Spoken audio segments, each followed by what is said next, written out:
Hey, dear property investors, before you jump into your next buy-to-let deal, let me show you how to use a simple deal analyzer spreadsheet to help you decide quickly if a deal is profitable or not. Today, I'm going to be diving into the Buy-to-Let Deal Analyzer spreadsheet that I created when I just started in property. This is a powerful resource that will help you decide within minutes if a deal is worth your time and money. All you need to do is put in a few details and the spreadsheet will spit out key figures to help you decide quickly. Let's dive in. So start by launching the Buy-to-Let Deal Analyzer spreadsheet. So I'll take you through the different sections of this spreadsheet. On here, you have the stamp duty rates. So this is adjusted based on the rate at the time of the recording. So you can adjust this to suit the current rate at whatever time you're using the spreadsheet. And then we move on to this section. Before we go further, let's remind ourselves what this tool actually does. This tool will help you stress test your deal with realistic figure, help you estimate how much cash you need to actually execute this deal. It will also highlight your profit per month, your return on investment, and yields. With this tool, you can avoid deals with terrible yields. So let's go through it step by step. The yellow section you can tweak based on your baseline and assumptions. Max loan to value. For example, I wouldn't go over 75% loan to value on a buy-to-let purchase.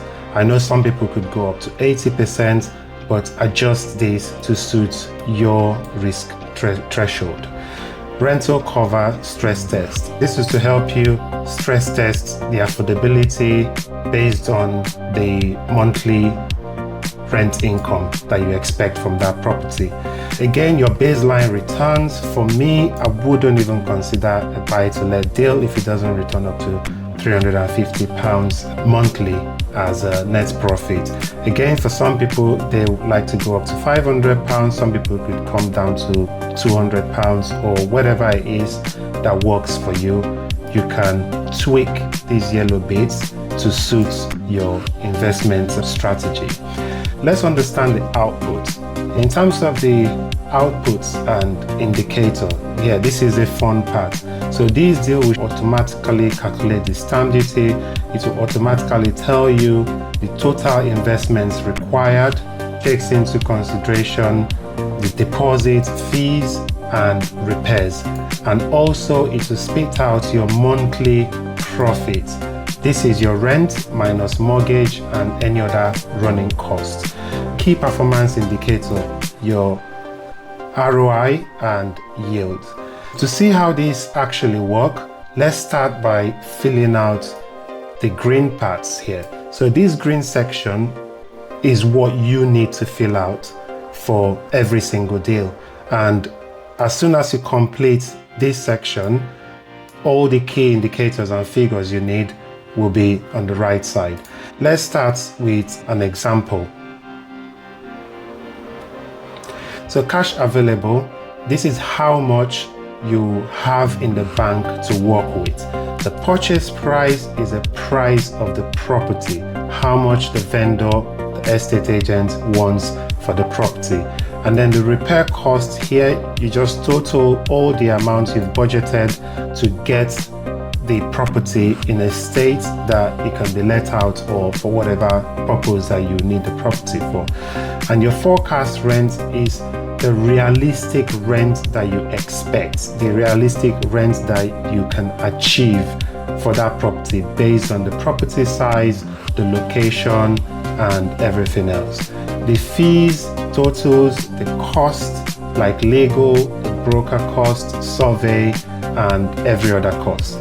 This gives the tool the raw input it needs to calculate your total investment. Let's start with some figures here.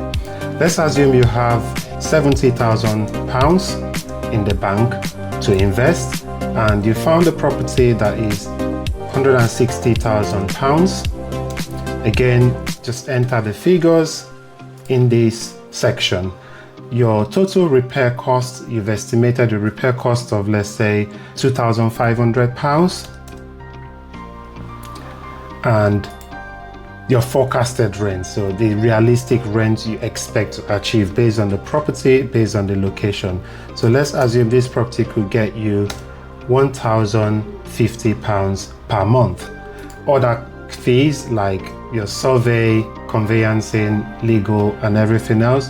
Let's assume this is a £2,500 fee, and you have a mortgage fee of £1,500. It's very common now for lenders to charge an arrangement fee or any other related mortgage fees.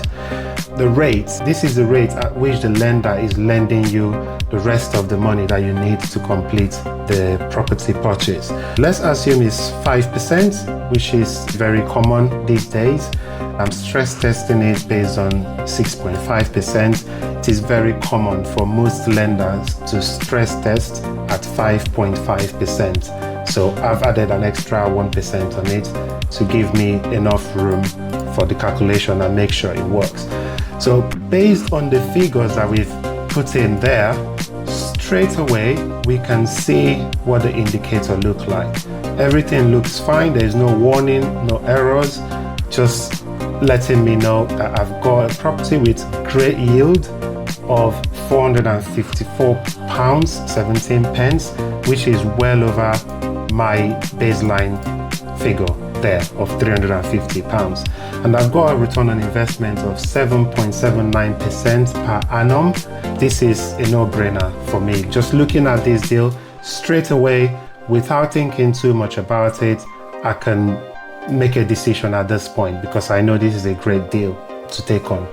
It does tell me that I can actually execute this deal with £55,200, which means I don't even need to put in the whole £70,000 I've got in this deal. If I did, that would make my loan to value 65.75%, which is great. But let's assume I want to go with the figure of 55,200 because that's what the tool has told me that I need to complete this deal. At 55,200 is still a great deal. I still have a loan to value of 75%, which is great, which is exactly what I need. And the return of £392, which is still good, is over my £350 monthly net expected. And I've got a better return on investment of 8.53%. So straight away, based on the figures and the details in front of me, I know this is a great deal. But let's change this up a little bit. Let's assume that this property still cost £160,000, but I've got a repair cost of about, let's say, £5,000. You can see I've started getting some warning on this. So the system is telling me that I do need another £2,500 to make this work. And it's also pointed out here that my loan to value is now gone over my 75% threshold. And it's also pointing out here that I will need to borrow a little bit more from the bank to make this work. But it's still highlighting here that I've got a great yield and I've got a good return on investment. Let's now try a case where this property cannot actually achieve £1,050 as rent. Let's assume this property can only achieve £850 rent per month based on the location, the size, and other factors. Straight away, I can see from the indicators that the ROI is poor. It's now giving me a 4.61% ROI, and the yield is also poor. I'm now getting £212, which is below my expected baseline of £350. So without cracking my head and doing a lot of research, I can see straight away that this is not a great deal.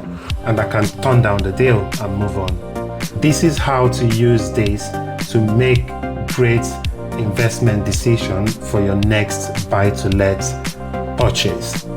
As long as you hit your target profits, you hit your expected return on investment, and the yield is above your stress test and it passes all affordability tests as well, then it is worth progressing. But if not, you just walk away or you try to renegotiate. The spreadsheet helps you make decisions based on facts and not emotions. So that's how to use the Buy-to-Let Deal Analyzer tool. Remember, good property investing is about taking calculated risks, not guessing. If you found this helpful, don't forget to like, drop a comment, and subscribe for more tools, tips, and tricks. I'll leave a link to this tool in the description. Until next time, let's build smart and let's build wealth.